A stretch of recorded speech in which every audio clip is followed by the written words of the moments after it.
Nabi kalian tukang kawin. Pernah ibu dengar di internet? Ibu-ibu kalau tak tahan nengok di internet, jangan, takutnya naik asam lambung. Nabi Muhammad sallallahu alaihi wasallam, ada yang mengatakan 9, ada yang mengatakan 11, terserah ikhtilaf cara menghitung. Sekarang saya tanya, 9 sama 11 itu banyak apa sedikit? Banyak apa sedikit? Oke, sepakat banyak. Sekarang saya tanya, ibu tahu Nabi Daud? Nabi Daud? Nabi Daud? Nabi Daud istrinya 100. 9 tadi banyak apa sedikit? Tadi katanya banyak. Nabi Sulaiman alaihi salam, Nabi Sulaiman 300.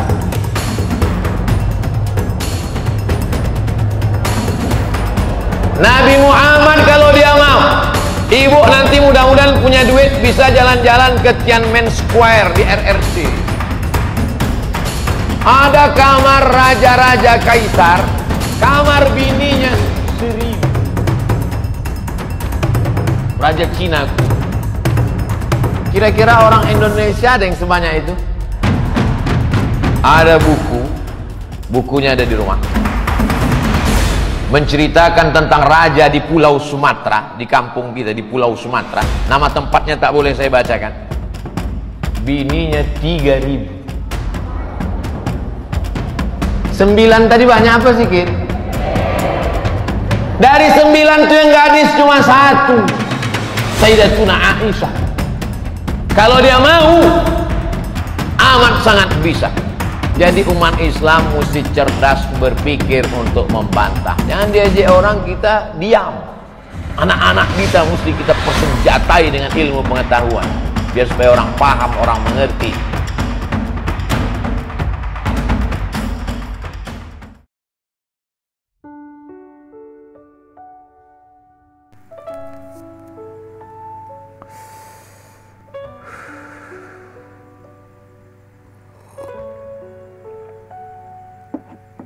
Assalamualaikum warahmatullahi wabarakatuh. Salam sejahtera untuk kita semua. Ketemu lagi dengan Teras Cinta. Semoga kita dipertemukan dalam keadaan yang berbahagia dan tidak kurang suatu apapun. Demikian tadi potongan video paparan dari Ustadz Abdul Somad yang membahas tentang Rasulullah sebagai tukang kawin. Karena kita kalau menyimak di internet itu ada statement yang menyatakan bahwa Rasulullah itu sebagai tukang kawin. Gimana jenengan sebagai umat muslim? Di sini Teras Cinta tidak ingin membuat gaduh suasana, tapi mengangkat ini dengan harapan bahwa ini akan menjadi obrolan yang menarik, akan menjadi bahan renungan untuk kita, karena di video berikutnya akan kita hadirkan rekaman dari Kiai Haji Buya Syakur Yasin yang membahas hal yang sama. Benarkah Rasulullah itu sebagai tukang kawin? Karena kenyataannya juga tidak demikian. Nah, semoga apa yang akan disampaikan oleh Kiai Haji Buya Syakur Yasin berikut ini bisa menambah referensi, keyakinan dan keimanan kita kepada Allah Subhanahu wa Ta'ala. Langsung saja kita simak videonya.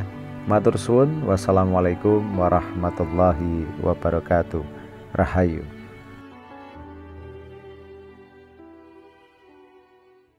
Bismillahirrahmanirrahim. Tawakkaltu 'ala Allah, la haula wala quwwata illa billah.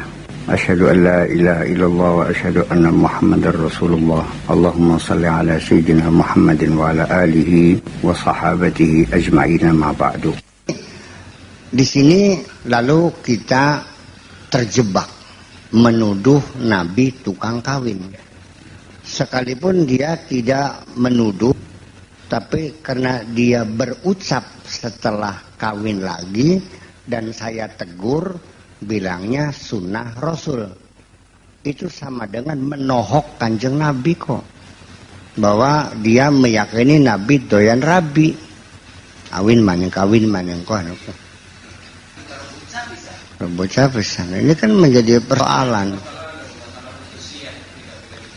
Saya paham itu khususiyah atau tidak khususiyah itu di luar jangkauan pemikiran kemanusiaan. Itu mah muncul dari interpretasi yang berdasarkan secara eksklusif dalam umat Islam bahwa itu khususiyat. Tetapi ketika orang lain di luar melihat, yang nggak ada urusan, paham deh? Yang rabinya rolas ya, iya kan? Tapi yang dalam sesaat itu kan 9, 12 kan bergilir. Bayangkan, ini artinya bahwa tidak bisa dihindari bahwa umat Islam pun hanyut dalam praduga Nabi tukang kawin. Karena sulit untuk mengatakan kebalikannya, bahwa Nabi bukan tukang kawin. Sulit membuktikannya. Ngurabine sang aja sama-sama. Pingrolas kawinnya. Fakta mana yang Anda kemukakan? Bukan kondisi pada saat itu saja. Sekalipun pada saat itu kondisi memang boleh. Ya kalau Nabi melakukannya berarti sama dong. Ngejar nafsu juga kalau begitu mah. Makanya saya mengatakan berulang-ulang bahwa Nabi itu bukan tukang kawin. Kawinnya Nabi itu kawin politis. Paham belum? Kenapa kawin politis? Karena dulu networking, organisasi, belum ada partai politik, belum ada al-khitabus siyasi, belum ada visi dan misi. Semua perjuangan itu berkaitan dengan keluarga, kabilah. Nabi-nabi zaman dahulu selalu yarisuni wa yarisu min ali Yaqub. Rabbi habli min ladunka waliya yarisuni. Pengen anak yang meneruskan perjuangan kami. Itu kan dulu. Kalau sekarang mah nggak perlu, ya Allah aku pengen anak untuk lanjutkan perjuangan. Nggak perlu sekarang. Udah ada organisasi ya, secara profesional. Paham belum? Lamun kita diparing beli dua anak, bubar takonan tah? Ya enggak dong. Ada organisasi, ada yayasannya, ada lembaganya. Apa negara ini harus keturunannya anak? Ya enggak dong. Yang republik ya pemilihan. Dan juga manusia belum banyak waktu itu kan. Nah, kenapa kawinnya Nabi politik itu? Adalah untuk membuat jaringan kerja supaya kabilah-kabilah yang memusuhi itu jadi sedulur. Tidak Nabi jelang kanjeng Nabi. Istri Nabi dari yang pertama dari yang terakhir semuanya janda. Betul nggak? Yang perawan hanya satu, itu pun hanya petetan.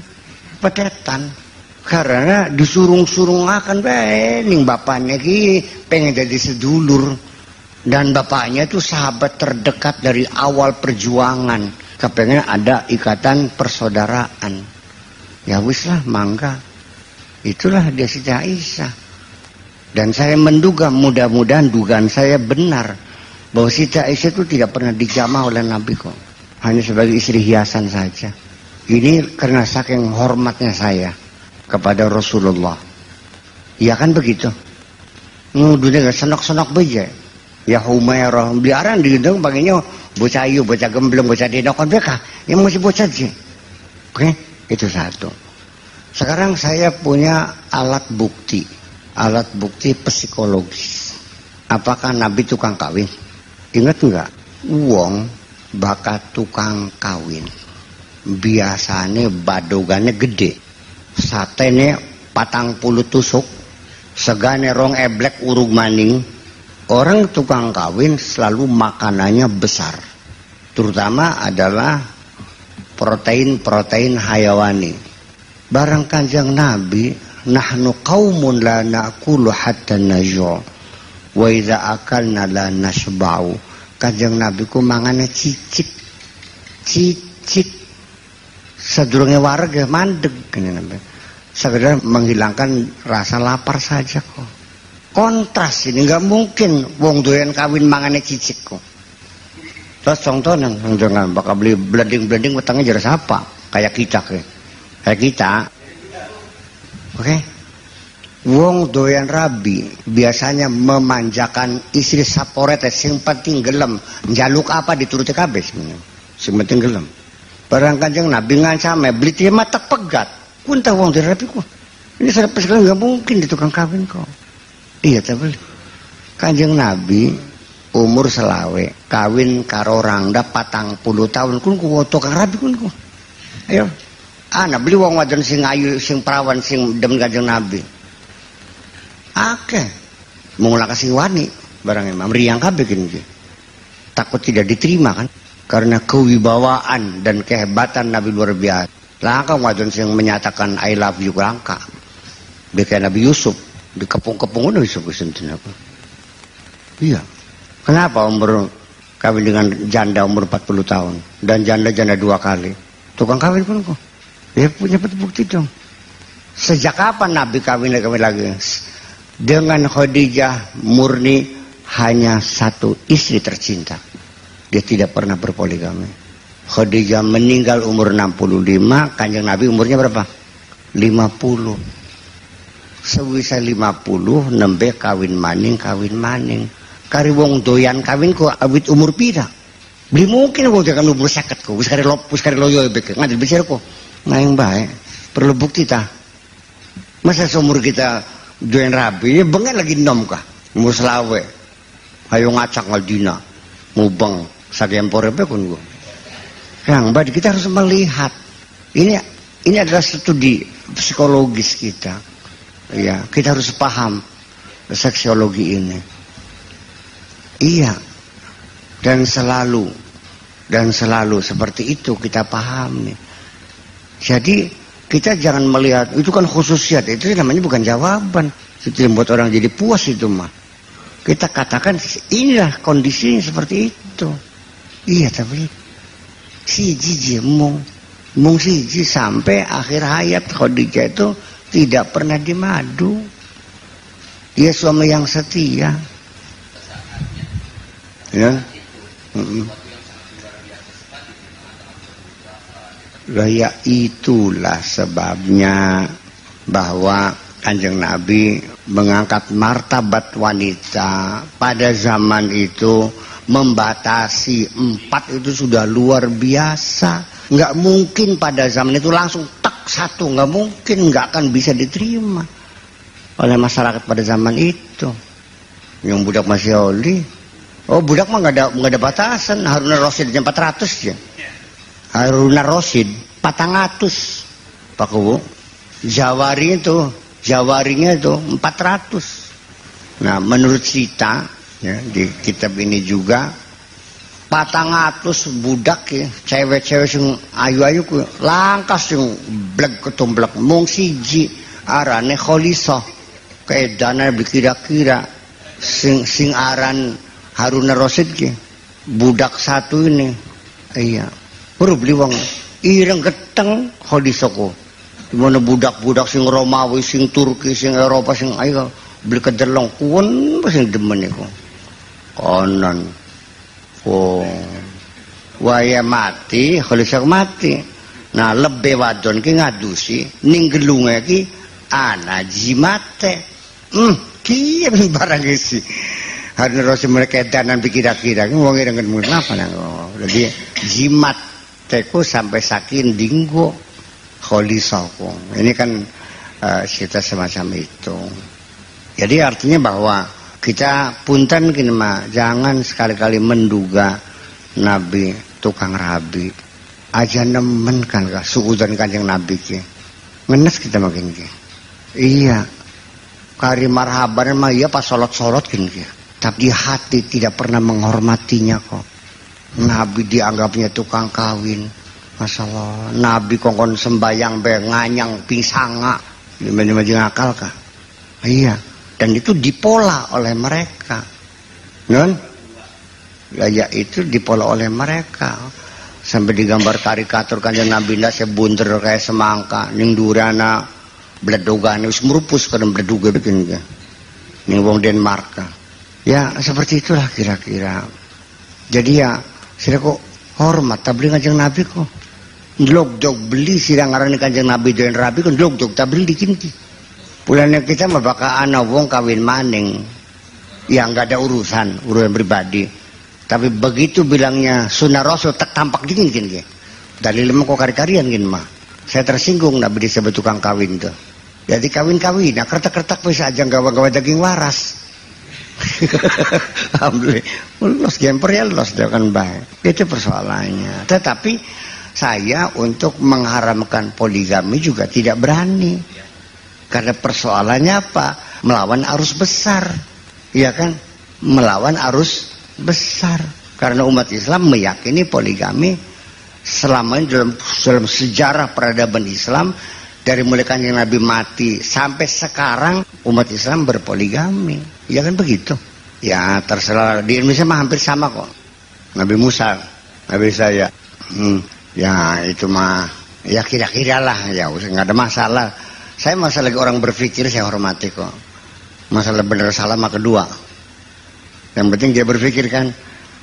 Yang penting berpikir, salah benar ada urusan kedua. Yang penting berpikir ya udah. Bagian salah gak timbang belima. Anak aluran alasannya. Tetapi ketika Nabi Musa menganjurkan orang suruh kawinnya sebanyak-banyaknya, ya memang kondisi, ya memang laki-lakinya habis dibunuh-bunuhin sih. Ya kan begitu. Dan pada saat Nabi Isa, ya yang jelas ya angka berimbang.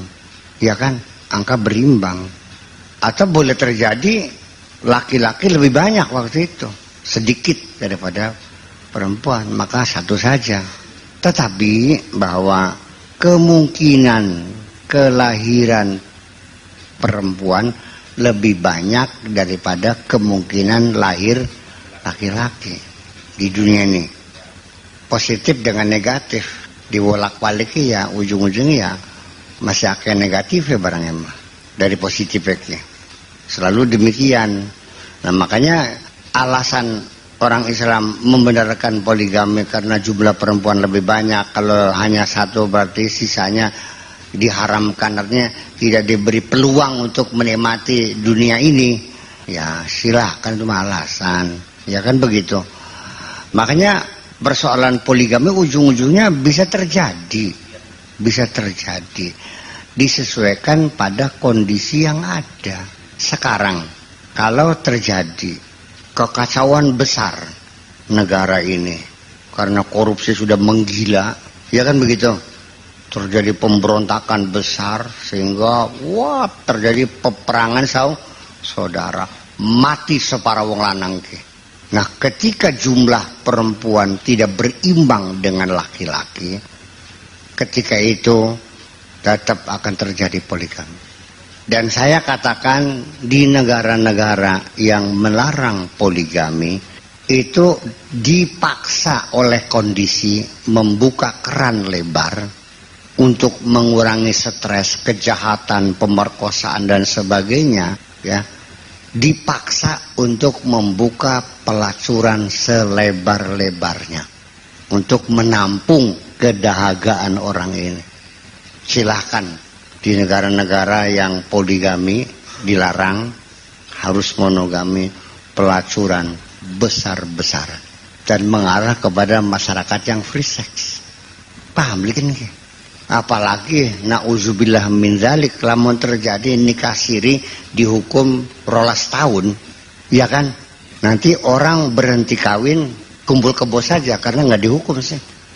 Kawin dihukum aja, ya saya kawin maning sih. Kumpul kebo bae. Kawin beli, wis bebas. Kawin masuk penjara, kon beli. Makanya jawaban saya sangat sederhana. Saya setuju untuk ketertiban, untuk melindungi hak perempuan, nikah siri harus diselesaikan, dikriminalisasikan, dihukum. Setuju, silakan. Mau 12 tahun, mau 10 tahun silakan. Tapi sebelum ini diundangkan, tolong beresi dulu undang-undang pelacurannya, boleh atau tidak. Harus tegas, pelacuran hukum mati, rajam, ya kan gitu. Nikah siri 12 tahun, setuju. Tapi kalau nikah siri 12 tahun, pelacurannya tidak ada undang-undangnya, ya punten bikin mah. Berarti akan memaksa bangsa kita untuk melacur. Saya tidak menentang rencana undang-undang kriminalisasi nikah siri. Saya tidak menentang, setuju.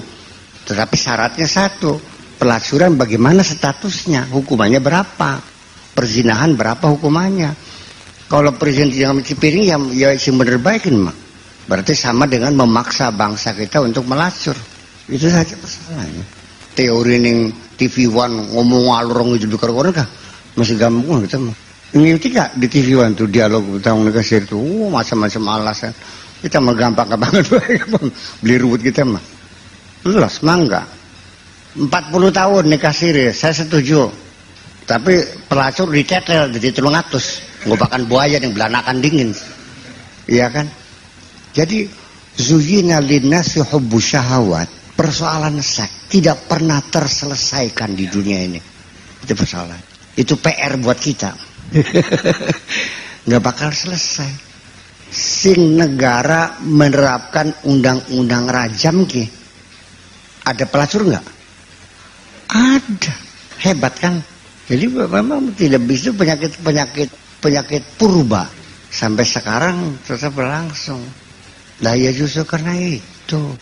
Nah makanya ketika orang zaman dahulu kesolehan mereka tidak pernah ke night club, nggak pernah ke bar, nggak pernah melacur, nggak pernah sawer, mereka cukup dengan hidup baik. Saya setuju mereka soleh. Tapi kenapa mereka bisa? Ya punten karena perbudakan masih berlaku. Bisa beli perempuan dan bisa dipakai. Dan itu dibenarkan dalam undang-undangnya. Wis bosan ya tukar tombok kalau ente beli. Tukar tambah. Wis bosan kita ki. Tidak dikawin dibeli. Itu sah. Boleh ditidurin. Kalau sudah sampai dijual beli lagi. Kalau untuk pribadi boleh. Yang tidak boleh itu kita beli cewek lalu disuruh melacur, itu yang tidak boleh. Karena kita bikin kamar-kamar khusus yang ini dijual, suruh melacur, bahwa kita mengambil keuntungan dengan melacurkan budak-budak itu. Itu yang tidak boleh. Kalau dipakai sendiri boleh. Makanya wala tukrihu fatayatikum 'alal bigha'i in aradna tahassuna. Bukan budak kita beli, bisa beli dinggoki. Bisa. Gus bosan didololi beli. Nggak boleh. Oke, perempuan itu saya jual kembali. Anaknya merdeka, silakan merdeka. Boleh nggak? Malah lebih bagus memerdekakan orang kok. Iya kan? Anaknya merdeka. Ya wis. Tuku maning. Nah, ketika pelampiasan melalui jaringan perbudakan, maka wajarlah pelacuran terkendali. Iya terbeli. Barangkali perbudakannya melanggar HAM bikin ki. Ya mesti kan trafficking jadi ki. Mesti kan trafficking kan jadinya kan. Ya seperti itu. Jadi kita berbelit persoalan seks ini. Ya bas ngurus bocah cilik kok keder kita ki. Ngurus bocah cilik ki. Mumet. Bandung mana nongol menang semuanya impulsif. Nah makanya itulah maka zina linasi hubbu syahawat. Memang seperti itu. Dan itu tidak, itu pun kita jangan memusuhinya, jangan memusnahkan. Itu nggak boleh. Sama. Kalau begitu saya ini berarti ini bahaya. Udah deh, itu nggak usah nyicipin lagi dah, nggak usah lagi deh. Supaya murni ibadah nggak boleh. La rahbaniyata fil Islam. Nggak ada kepasturan dalam Islam itu. Iya, Islam tidak melihat bahwa kiduki nggak kawin-kawin hebat, nggak ada, nggak hebat nggak apa kiduki beli kawin-kawinku. Ya itu sih tinjauan fikih mah jelas. Orang mengidap penyakit AIDS. Iya hadis. Orang mengidap penyakit AIDS laki-laki ini. Hukumnya gimana kalau kawinnya? Haram dong. Akan menularkan kepada istrinya. Haram hukumnya. Lihat. Nah kalau orang itu tidak punya kemampuan mencari nafkah, bocah masih nganggur, mengajarkan wong tua, ya makruh dong. Bagus keblot pisan, duit anak, ganteng oli, ya beli kawin-kawin, ya wajib kawinnya. Ya iya.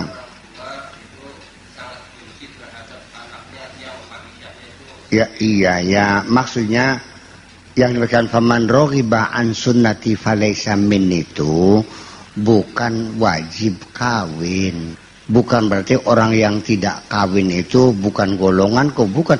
Roghiba'an sunnat itu bukan orang yang tidak mau kawin, bukan. Banyak aulia illah yang tidak kawin kok. Banyak ulama solehin yang tidak kawin, iya kan? Yang dimaksudkan paman roghiba'an sunnat itu ialah orang yang tidak kawin-kawin tapi lembuk baik. Itu bukan umatku. Ngacur baik, demenan baik, dicakawin mong. Itu maksudnya. Artinya menikmati seksual tapi tidak mau kawin. Itu bukan umatku. Dan kemudian mana la rohbaniyata fil Islam itu tidak ada kepasturan, itu artinya tidak hebat orang itu tidak kawin. Yang bagus tuh nafsu seksual disalurkan secara benar. Itu aja persoalannya. Jadi tidak melarang orang uzubah, tidak melarang orang menduda terus, enggak juga. Artinya tidak menjadi satu butir penilaian kehebatan seseorang karena dia tidak kawin, itu masalahnya. Jadi menilai kehebatan seseorang jangan melihat dari kawin atau tidak kawin, bahwa yang lebih hebat yang tidak kawin, ya tidak juga. Itu maksudnya arah kalimat. Makanya jadi kita menelusuri makna kalimat itu adalah mesti kita kembangkan batasan-batasannya. La ruhbaniyata fil Islam itu artinya bahwa Islam tidak mengakui kepasturan, itu artinya tidak menyatakan orang hebat karena dia tidak kawin. Siaran siapa? Sira konang sakur. Menggawain apa? Kerja ning pabrik. Gaji pira? 9 juta. Engkone pira gaji ya? Nah, mas kawinnya siap beli 2 kintal, 10 kintal ku mas ya. Bisidang lamar ke. Dengan pertanyaan seperti itu, saya nggak jadi ngelamarnya kok. Lah ya iya. Karena tradisi berbeda. Sebab kalau di sana mah perkawinan itu adalah kepentingan materi. Pertama, adapun punya keturunan, ya itu sih idealnya. Yang paling mah menyicipi kelezatan bersanggama itu yang mengemuka mah. Jujur bekin silakan kepada orang anak-anak kita yang kawin. Ketika dia ingin kawin, coba kita buka otaknya. Saya yakin belum pernah terpikir dia pengen punya anak. Yang ada pengen nyicipi barang enak. Jujur ini mah. Ini kan teori kita. Kalau saya kan besar psikologis saya melihatnya. Iya, jadi artinya bahwa kajian psikologis ini lebih mendasar daripada kajian-kajian sosial, kajian-kajian hukum. Hak apa? Iya. Hak asuh yang bapak. Enggak no. Hak asuh itu di ibu. Tapi kewajiban nafkah tetap melekat pada suami. Di pengadilan nggak bisa dimenangkan bahwa ibu punya hak asuh, no? Bukan bapak gimana ngasuhnya? Enggak dong. Hak asuh pada ibu. Nah suami hakul hadon itu pada ibu. Bapak berkewajiban memberi nafkah kepada anaknya. Ibu mah nggak ada kewajiban apa. Tetap kewajiban nafkah melekat pada suami. Istri nggak punya kewajiban nafkah. Saya kira mungkin seperti itu. Jadi artinya sekali lagi begini, ini rumit sekali persoalannya. Ini persoalan-persoalan dunia, ya kan, yang membuat kita terlena, nggak pernah ingat Allah, melupakan akhirat, gara-gara merasakan kenikmatan sekejap itu. Saya kalau tidak salah saya lupa di kitab apa yang saya baca, tetapi lezatnya bersanggama itu adalah merupakan bocoran sorga. Setetes nikmatan sorga turun ke bumi, itulah lezatnya bersanggama. Itu setetes kenikmatan sorga yang tidak ada rasanya langka bosan-bosannya kecuali bakal kena kencing manis. Ya kumah. Tapi ingat, Secara psikologis lagi, orang yang sudah kena kencing manis, yang sudah tidak berfungsi, sudah impoten, bukan impoten ya, impoten, artinya sudah tidak bisa berfungsi. Dalam pikirannya masih segar, barang emah, ngantel beli, nggak pernah pudar. Sampai sing melakukan di share berita yang memenyon nggak, masih segar dalam pikirannya, membayangkan itu. Paham bikin ke? Jangan dikiranya enggak, masa masih senang, masih bisa membedakan cantik dengan tidak cantik sih. Masih bisa merasakan keseksian seseorang, masih bergetar jiwanya masih. Ya yang saya beli jalan barang emang, tapi masih getar jiwa masih ada. Nafsu masih ada. Ya kok naranya nafsu banteng tenaga.